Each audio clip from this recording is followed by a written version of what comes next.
amid acute threats. Hello and welcome to the ZIZ Midday Newscast. Today is Monday, August 23rd, 2021. I am Mervan Thompson. Nationally, the St. Kitts Nevis Patriots is ready for the Caribbean Premier League (CPL), which bowls off on Thursday of this week against the Barbados Royals. In a press conference hosted by the CPL on Monday, coach of the Patriots, Simon Hilmot, gave an update on the team. We're starting to get together. I think we've got 10 active participants at training this afternoon. We have another 5 players in quarantine, and we have 2 more still to join us. Joshua De Silva is obviously playing in the test match, and Ravi Bapara has some commitments in the UK before he arrives. So, we're starting to get together. The group's starting to get to know each other and gel, as we do in these T20 competitions. Usually the build-up is short, and then it gets right into the competition. Obviously very interesting in COVID times, having to quarantine, various flights, vaccinations, COVID tests, etc. So the players, the staff, everyone here are obviously having to endure a lot, but it's all for a good cause, and that's to play in one of the best T20 competitions in the world. He said expectations remain high as the team pushes for the championship.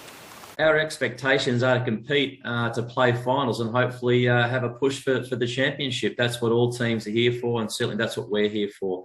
To have the services of my old buddy and captain from TKR and now coming across to us in Dwayne Bravo, that's terrific. The Universe boss being with us in Chris Gale, that's awesome. But we're really pleased also to pick up recruits such as Sherfane Rutherford and some of our overseas participants also, Ravi Bapara and others, Fawad Ahmed, are going to be really important for us, as well as the existing talent that we had from last season. Evan Lewis is such an important player for the Patriots team, and if he fires at the top, well, that's going to bode very well for a successful Patriots season. Responding to the question of the effects of being the home team and having fans in the stands, Helmut said there are advantages to be gained. The one word is positive. Second word is exciting. We know that especially the players in the Caribbean, they love performing, they love entertaining, and they love putting smiles on faces. And you're absolutely right. Having crowds at grounds is just such a blessing. It's something we just took for granted. And obviously, last season was very, very different. But, for us this season, we want to perform well. We're so fortunate to be playing in front of our home fans, and we'll have that home support. And so I encourage as many as people who are allowed to come with it, following the COVID safety rules. We look forward to hopefully having some loud and joyous and successful fans who will be certainly barracking hard for the St. Kitts and Nevis Patriots when we play. He said although last year's CPL did not end well for the Patriots, the team is looking forward to this season. Prime Minister Dr. Honorable Timothy Harris says one of the most difficult challenges continues to be the COVID-19 pandemic, and he is calling on all people to be united as they fight the challenge. Addressing the congregation at the Tabernacle Methodist Church on Sunday, Prime Minister Harris said, quote, "All over the world, people have recognized that the only way out is for their country, their people, to receive the highest level of vaccination, thereby minimizing the adverse impact of COVID-19 on their lives." End quote. He pointed out that with the availability of the Pfizer-BioNTech COVID-19 vaccine, every adult and every young person will have the opportunity to get their own protection, and there will not need to be the need to depend on the mother and the father to protect the children. He said, quote, "We are not forcing anyone to take it, but we strongly encourage everyone to take it. So when September comes, all of you with children 12 years and over, please get them in the line first to get vaccinated." End quote. He advised parents to call health centers and schedule appointments. Dr. Harris observed that St. Kitts and Nevis is fortunate among all places in the Caribbean, but noted that people can't afford to become complacent. In this particular endeavor, the Prime Minister asked persons to keep encouraging their friends and their neighbors to do the right thing. The "You're Sweet Enough, No Sugary" sweetened beverages drink water challenge gets underway this week, and 38 individuals have signed up so far. The Drink Water Challenge forms part of the SKN Moves 7-week health campaign, which encourages persons to make healthier choices by eliminating the consumption of sugar-sweetened beverages and to drink water instead.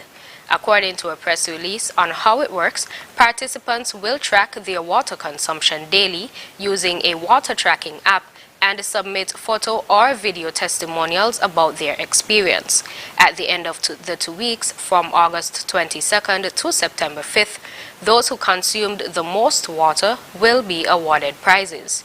During a brief orientation session on Saturday, participants shared their reasons for joining the competition, noting that, quote, "Sugar is a drug that is bad for us, yet it is everywhere," end quote.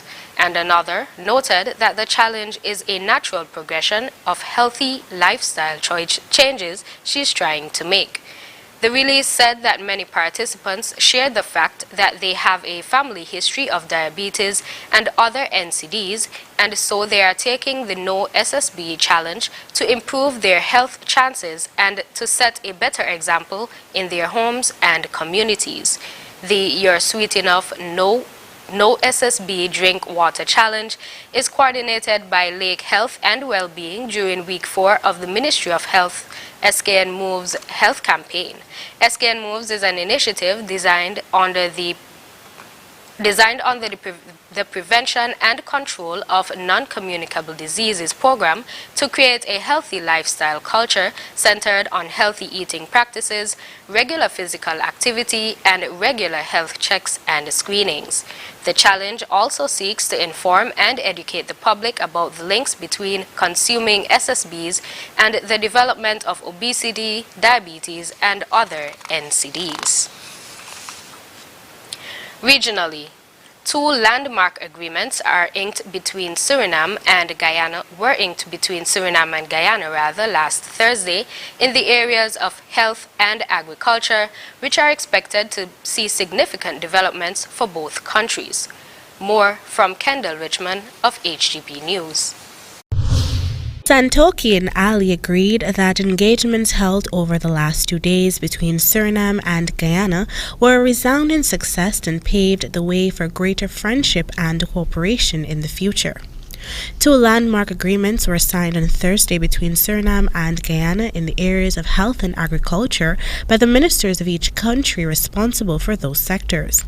In a joint press conference at the Orthurchang Convention Center, the 2 presidents shared a high-level overview with the media of what transpired over the last 2 days in their joint meetings. Large contingencies from the private sector of each country deliberated on how they can develop synergies that will produce mutual benefits for their companies and, by extension, the consumers of both countries.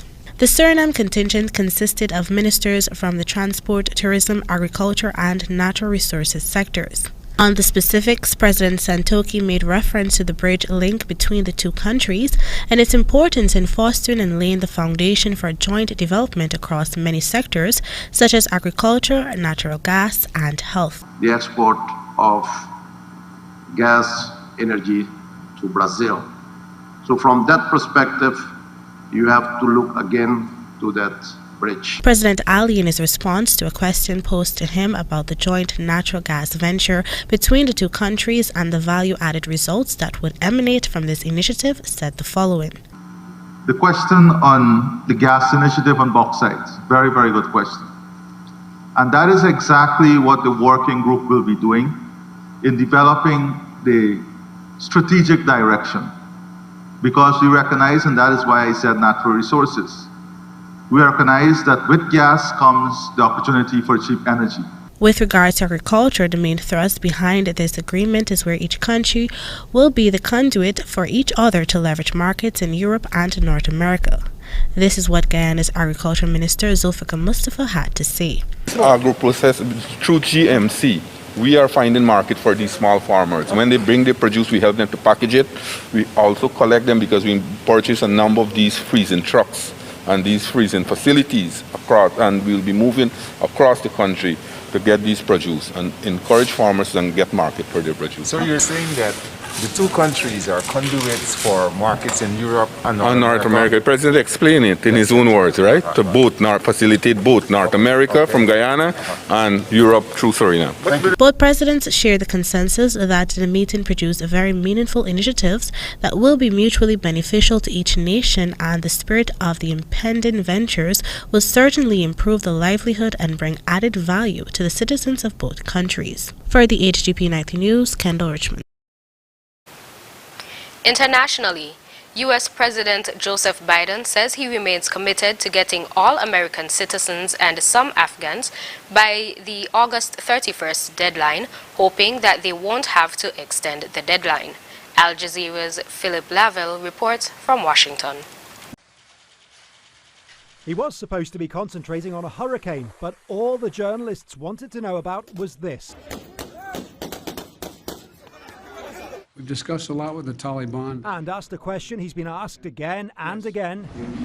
We're 9 days away from the August 31st deadline. Will you extend that deadline? A sign from President Biden that immovable date might not be immovable after all. There's discussions going on among us in the military about extending. Our hope is we will not have to extend. The pictures have been dramatic and heartbreaking. Babies born on planes as families flee. Some dying as they cling to jets taking off. Others trampled to death outside the airport. A massive logistical and humanitarian nightmare. We are proving that we can move those thousands of people a day out of Kabul. And a lot could still go wrong. But to move out 30,000 people in just over a week, that's a great testament to the men and women on the ground in Kabul and our armed services. Domestically, President Biden is being hammered from those who prefer Donald Trump. This was a complete and total surrender and an embarrassing failure. To those who really didn't. Terrorist organizations that want to attack the United States now have an entire country as a sanctuary from which to do so. And even by his own people. Polls out here showing President Biden's approval is down to 50%. Another poll saying he's dropped 8 points on last month. The general consensus among Americans, they do approve of the withdrawal, just not the way the president is handling it. 26 countries have now agreed to take refugees in once they leave Kabul, an effort to relieve pressure on the current processing centres which are reaching capacity before they're brought to the US. And I've been in personal contact with the leaders of many countries, including Qatar, Germany, Spain, Italy, the UAE, and others. They're making vital contributions. For many trapped in Kabul with no way out, that seems a long way away. My heart aches for those people you see. Those terrified of the Taliban are less interested in sympathy. They want action now and to get out as quickly as they can. Phil Lavelle, Al Jazeera, Washington. And now for the weather. Present weather is partly cloudy skies with dusties. Winds are a moderate breeze of 16 miles per hour from a northeasterly direction. Seas are 1.5 to 2.5 meters or 5 to 8 feet. The small craft advisory remains in effect. The weather forecast for today and tonight says to expect partly cloudy and hazy skies with a 30% or a low chance of showers. Sunset today will be at 6:32 p.m. Sunrise tomorrow will be at 5:56 a.m. And that brings us to the end of the ZIZ Midday Newscast. Join us this evening for these stories and more in detail. Thank you for tuning in. I'm Mervan Thompson. Have a great day.